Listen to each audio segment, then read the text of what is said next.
আবু হুরায়রা বসলেন, ঘরে যে বিবিকে জিজ্ঞেস করছেন আছে কিছু ঘরে খাওয়ার মতো?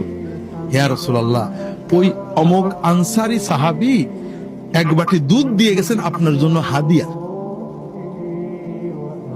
আবু হুরায়রা শুনেছে, শুনে খুব খুশি যে কিছু হয়তো পেটে যাবে। রাসূলুল্লাহ সাল্লাল্লাহু আলাইহি ওয়াসাল্লাম বলছেন, আবু হুরায়রা শোনো, তোমার সব আসহাবে সুফফার সাথীকে ডাক দাও।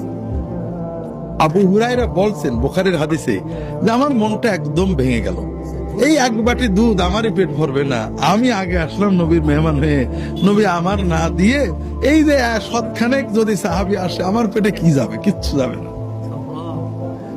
কি করব, যেহেতু রাসূলুল্লাহ সাল্লাল্লাহু আলাইহি ওয়াসাল্লাম হুকুম করে ফেলেছেন আর নবীর হুকুম না শুনে তো উপায় নেই, এই জন্য আমি গেলাম, সবাইকে ডাকলাম, সবাই আসলেন। রাসূলুল্লাহ সাল্লাল্লাহু আলাইহি ওয়াসাল্লাম দুধের বাটিটা আমার হাতে দিলেন, দিয়ে বললেন যে একজন একজন করে খাওয়াও। আমার তো বুক ফেটে যাচ্ছে যে আমার বন্ধুবোধে কিছুই থাকবে না। তা আমি একজনকে দিলাম, খেলো, ফেরত দিল। আরেকজনের দিলাম, খেলো, আমার কাছে আবার বাটিটা ফিরিয়ে দিল, কিন্তু দুধ আর কমে না।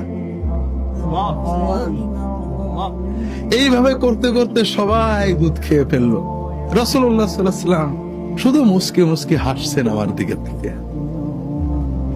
শেষে সবাই খেয়ে চলে গেল। রাসূলুল্লাহ বললেন, আবু হুরায়রা এখন তো বাকি থাকলাম তুমি আর আমি, তো তুমি খেয়ে নাও আগে, এরপর আমি খাবো। আবু হুরায়রা খাইলেন, খেয়ে যখন বাটি দিতে গেলেন, আর একটু খাও, খাইলেন, বাটি দিতে গেলেন, আর একটু খাও। কয়েকবার খাওয়ার পরে আবু হুরায়রা বলছে, আল্লাহর কসম ইয়া রাসূলুল্লাহ আর জায়গা নেই।